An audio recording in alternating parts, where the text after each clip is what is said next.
عمر بن خطاب رضی اللہ تعالیٰ عنہ، صحیح بخاری اور صحیح مسلم کتاب الایمان، پہلی حدیث صحیح مسلم کی،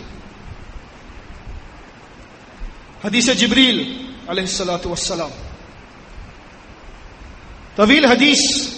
جبریل امین انسانی صورت میں آئے، آمنے سامنے آ کر بیٹھ گئے اللہ کے رسول صلی اللہ علیہ وسلم کے، گھٹنے سے گھٹنا ٹکرا رہا ہے۔ ایک اجنبی نے آ کر کچھ سوالات کیے، صحابہ کو معلوم نہیں کہ یہ کون ہے۔ سوالوں میں ایک سوال کرتا ہے، مل احسان، احسان کیا چیز ہے؟ معلم کتاب صلی اللہ علیہ وسلم نے جواب دیا، اپنے سائل کی تشفی فرمائی، ان تعبد اللہ کأنک تراہ، احسان یہ ہے کہ تم اللہ کی عبادت اس طرح سے کرو کہ گویا کہ تم اس کو دیکھ رہے ہو۔ ہاں تم اس کو دیکھ نہیں سکتے، یہ دیدار قیامت کے دن کے لیے جنتی لوگوں کے لیے مخصوص ہے، اللہ ہمیں نصیب فرمائے۔ ہاں تم اس کو دیکھ نہیں سکتے، لیکن یہ سوچ کر عبادت کرو کہ جیسے تم اس کو دیکھ رہے ہو۔ فَإِن لَمْ تَكُنْ تَرَاهُ، اگر یہ کیفیت پیدا نہیں کر سکتے، ہاں یہ کیفیت پیدا کرنا مشکل ہے، فَإِنَّهُ يَرَاكَ، تو یہ یاد رکھو کہ وہ تمہیں ہر وقت دیکھ رہا ہے۔ اگر تمہارے دل میں یہ احساس ہے کہ میرا اللہ مجھے دیکھ رہا ہے، تو تمہاری نماز میں احسان ہوگا۔ سورہ رحمان، هل جزاء الاحسان الا الاحسان فبأي آلاء ربكما تكذبان، احسان کر لیا تو اللہ بھی احسان کرے گا، احسان کا بدلہ احسان سے دیا جائے گا۔ تم اپنے رب کی کون کون سی نعمتوں کو جھٹلاؤ گے؟ اللہ کی عبادت ایسے کیجئے کہ جیسے آپ احسان کر رہے ہیں، یعنی خوبصورتی کے ساتھ ایسے کیجئے کہ جیسے اس وقت آپ کی کیفیت ہوگی جب آپ اس رب کا دیدار کر رہے ہوں گے۔ اگر یہ نہیں کر سکتے تو یہ یاد رکھیے کہ وہ رب رقیب ہے، قریب ہے، وہ ضرور دیکھ رہا ہے۔ جب ایسا خیال دل میں آئے گا تو نماز ضرور روکے گی فحش اور منکر کام سے۔ مسند امام احمد کی صحیح حدیث، علامہ احمد بن عبد الرحمن البنا ساعتی فتح الربانی میں لائے، صحیح قرار دیا، ان رجلا جاء الى النبي صلی اللہ علیہ وسلم فقال، ایک شخص آیا اللہ کے رسول صلی اللہ علیہ وسلم کے پاس اور اس نے آ کر کہا، ان فلانا یصلی باللیل، میں ایک بندے کو جانتا ہوں وہ رات میں نمازیں پڑھتا ہے، وَإِذَا أَصْبَحَ سَرَقَ، جب صبح کو جاگتا ہے تو چوری کرتا ہے، رات میں تہجد پڑھتا ہے، دن میں چوری کرتا ہے، اس کا کیا ہوگا؟ تو جواب دیا اللہ کے رسول صلی اللہ علیہ وسلم نے، انہو سینہاہ عنہ ما یقول۔ اس حدیث کو شیخ الاسلام مسعود احمد صاحب رحمۃ اللہ علیہ نے بھی تفسیر قرآن عزیز کی 7ویں جلد میں صحیح قرار دیا۔ یہ ہمیں بیان کرنا چاہیے۔ لوگ اپنے علماء کی تصحیح یا تضعیف کو بیان کرتے ہیں، الحمدللہ اللہ رب العزت نے ہمیں یہ توفیق دی ہے کہ ہمارے پاس جتنی کتابیں ہیں بفضل اللہ سب میں صحیح یا حسن احادیث ہیں، کوئی حدیث ضعیف نہیں۔ ہاں اگر کوئی زبردستی ضعیف کرنا چاہے تو یہ تو صدیوں سے معاملہ چل رہا ہے۔ امام دارقطنی نے صحیح بخاری کی 3 احادیث کو ضعیف کہا ہے، کیا درست کیا؟ نہیں، غلط کیا، ٹھوکر کھائی اور ان کا رد کیا۔ حافظ ابن حجر رحمۃ اللہ علیہ نے ہدی الساری میں جو مقدمہ ہے فتح الباری کا، جملہ مترجہ، جواب دیا اللہ کے رسول صلی اللہ علیہ وسلم نے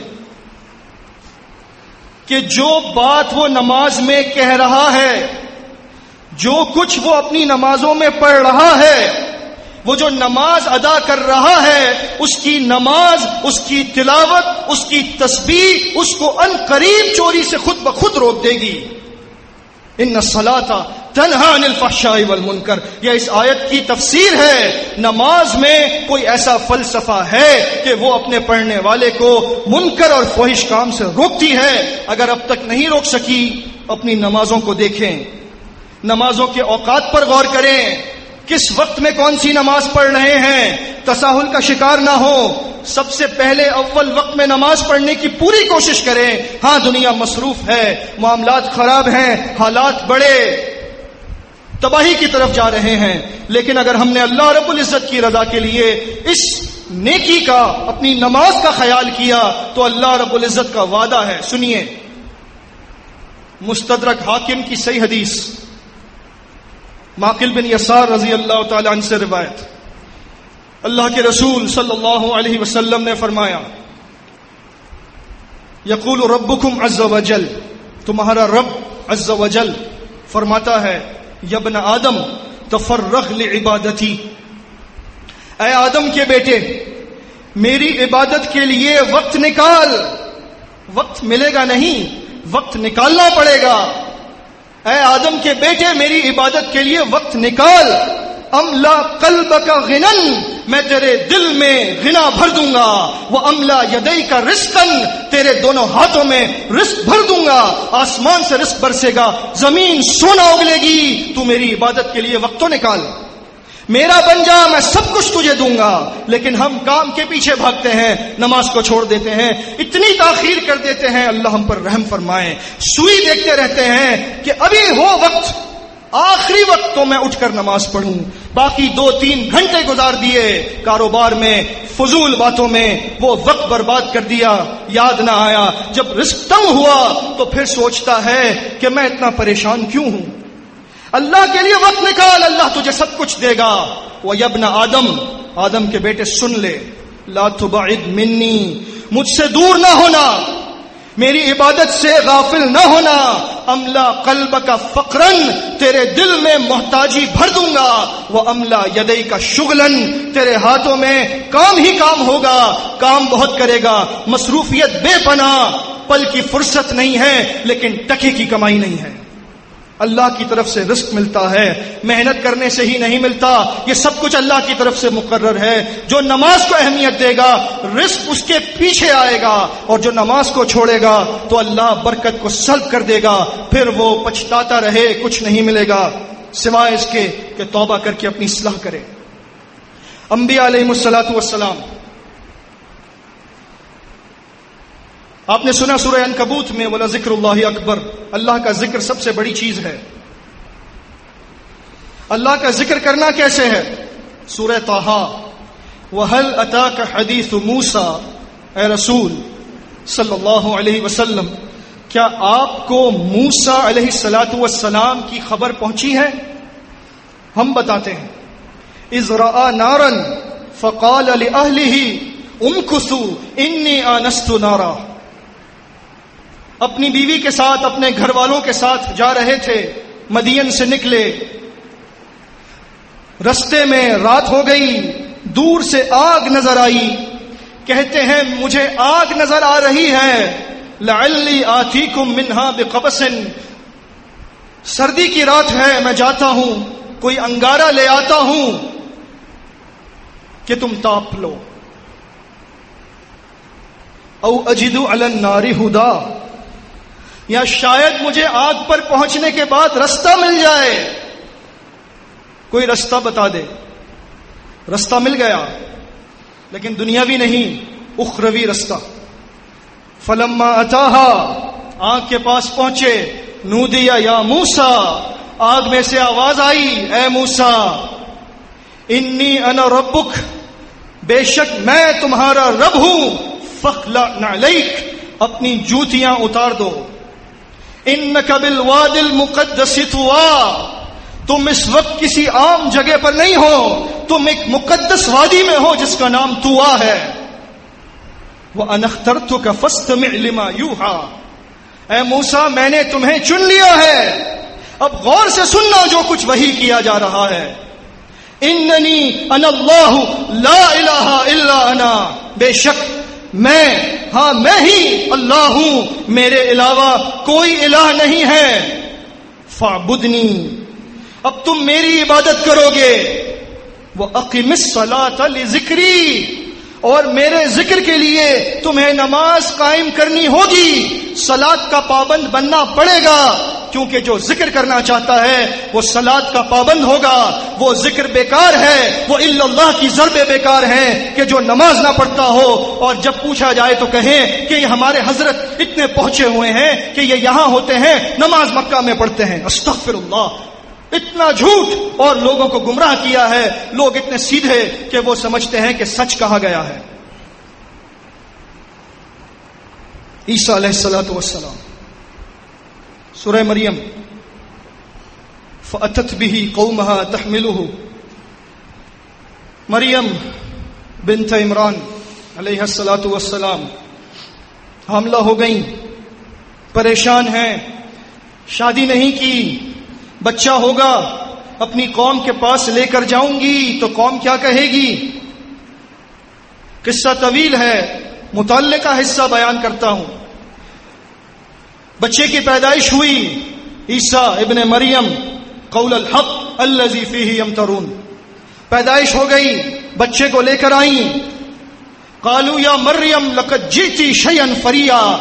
قوم کے لوگوں نے بچہ دیکھا گود میں اور کہا مریم تم نے تو بہت برا کام کیا ہے. ما كان ابوك یا اخت ہارون ما كان ابوك امرأ سوء وما كانت امك بغيا. اے ہارون کی بہن, تمہارا باپ برا آدمی نہیں تھا, نہ تمہاری ماں بدکار تھی. یہ تم نے کیا بدکاری کا کام کیا ہے؟ یہ بچہ کس کا ہے, کہاں سے لائی ہو؟ فاشارت الیہ. پہلے اللہ حکم دے چکا تھا انی نذرت للرحمن صوما فلن اکلم اليوم انسیا. مریم جب کوئی تم سے بات کرے تم جواب نہیں دو گی. تم صرف یہ سمجھ لو کہ تمہارا روزہ ہے, چپ کا روزہ, کسی سے بات نہیں کر سکتی, کیونکہ اللہ اپنی ایک نشانی دکھانے والا تھا. جواب نہیں دے سکتی کہ یہ بچہ کیسے ہوا. فاشارت الیہ, بچے کی طرف اشارہ کیا, یہ بتائے گا. قالوا کیف نکلم من کان فی المہد صبیا. مریم یہ بچہ کیا جواب دے گا, یہ تو گہوارے میں ہے, یہ تو ایک دن کا بچہ ہے, اس سے ہم کیا پوچھیں, کیا مذاق کرتی ہو. لیکن وہ بچہ بولا قال انی عبد اللہ. اس نے کہا میں اللہ کا بندہ ہوں. آتانی الکتاب وجعلنی نبیا. اللہ نے مجھے کتاب بھی دی ہے, مجھے نبی بھی بنایا ہے. وجعلنی مبارکا اینما کنت. میں جہاں چلا جاؤں اللہ نے مجھے بابرکت بنایا ہے. وأوصانی بالصلاة والزکاة ما دمت حیا. اور جب تک میں زندہ ہوں مجھے حکم دیا ہے کہ میں نماز کا پابند رہوں اور زکوٰۃ کو ادا کرتا رہوں. انبیاء علیہم الصلوۃ والسلام پر بھی نماز کے معاملے میں کوئی نرمی نہیں ہے. سورہ ہجر اللہ رب العزت نے فرمایا فسبح بحمد ربک وکن من الساجدین. اے رسول صلی اللہ علیہ وسلم اپنے رب کی تسبیح بیان کیجئے اس کی حمد کے ساتھ اور سجدہ کرنے والوں میں شامل ہو جائیے. وَاعْبُدْ رَبَّكَ حَتَّى يَأْتِيَكَ الْيَقِينُ. اور اپنے رب کی عبادت کرتے رہیے, نماز پڑھتے رہیے جب تک کہ آپ کی موت نہ آ جائے. جب تک زندہ ہیں, سانس میں سانس ہے, جان میں جان ہے, نماز پڑھنی ہوگی. نماز کی اتنی اہمیت ہے, اس کو کوئی نہیں چھوڑ سکتا. ابراہیم علیہ الصلوۃ والسلام ساری زندگی کی قربانیوں کوششوں کا محور نماز ہے. سورہ ابراہیم اپنے چھوٹے سے بچے کو, معصوم بچے کو اس کی ماں کے ساتھ چھوڑ کر چلے جاتے ہیں. بیوی پکار کر کہہ رہی ہے ابراہیم کہاں جا رہے ہو, یہاں تو کچھ بھی نہیں ہے, ہمیں کس کے آسرے پر چھوڑ کر جا رہے ہو.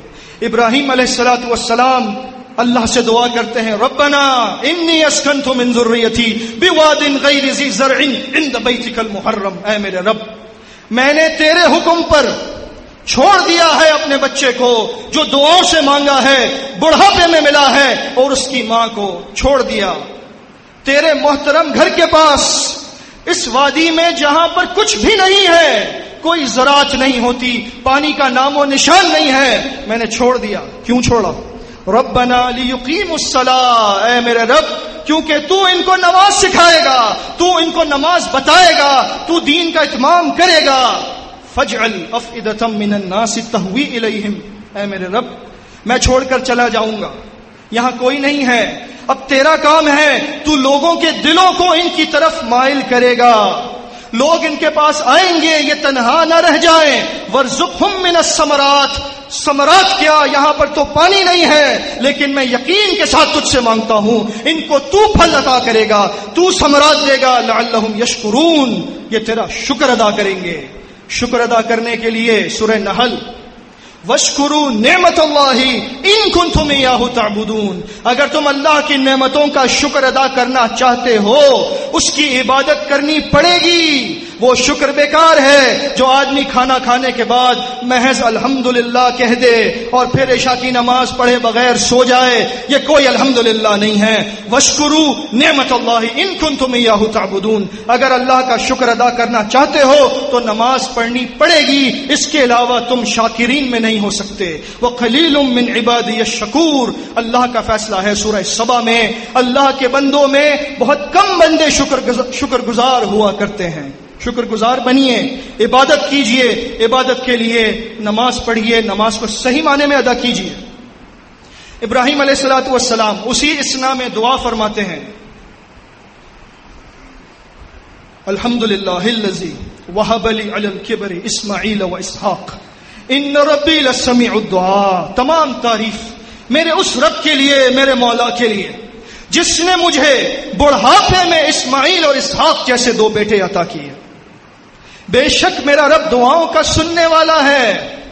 رب اجعلنی مقیم الصلاۃ ومن ذریتی ربنا وتقبل دعاء، ایک دعا اور سن لے میرے مولا، بڑی اہم دعا ہے، بڑی قیمتی بات ہے۔ اے میرے رب مجھے نماز کا ہمیشہ پابند بنا کر رکھنا، تیری توفیق سے میں نماز پڑھوں گا، میری طاقت نہیں ہے، میری توفیق نہیں ہے، وما توفیقی الا باللہ، تو مجھے نماز کا پابند بنائے رکھنا، اور صرف مجھے نہیں میری اولاد کو، میری ذریت کو، میرے بعد جو امت مسلمہ آنے والی ہے سب کو نماز کا پابند بنانا۔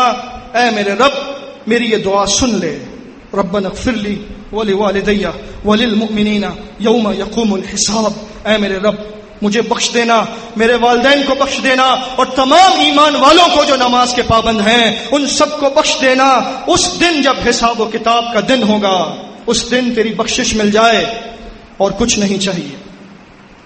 اللہ کے رسول صلی اللہ علیہ وسلم نے فرمایا، مسند امام احمد کی صحیح حدیث، من حافظ علیہا کانت لہ نور و برہان و نجات یوم القیامہ، جس نے نمازوں کی حفاظت کی اس کے لیے قیامت کے دن نور ہوگا، برہان اور نجات۔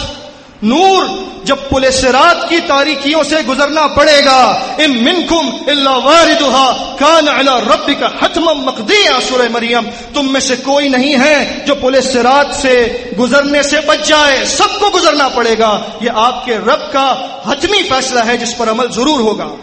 پل صراط کی تاریکیوں میں نور مل جائے گا اگر یہاں پر ہم نے نماز کی پابندی کر لی۔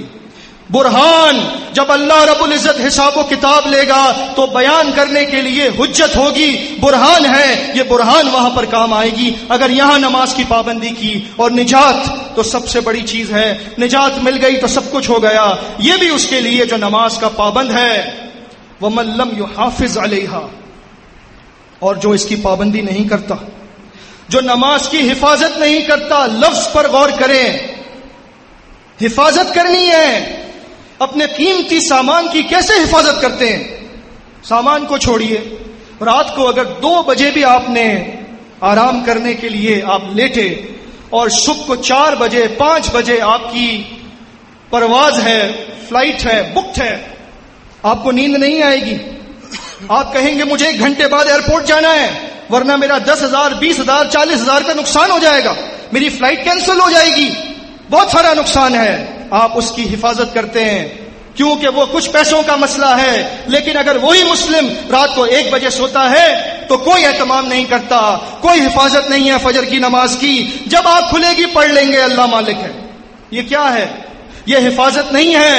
وَمَن لَّمْ يُحَافِظْ عَلَيْهَا، جس نے حفاظت نہیں کی، لَيْسَ لَهُ نور ولا نجات، نہ اس کے لیے نور ہے، نہ برہان ہے، نہ نجات ہے. وَكَانَ يَوْمَ الْقِيَامَةِ،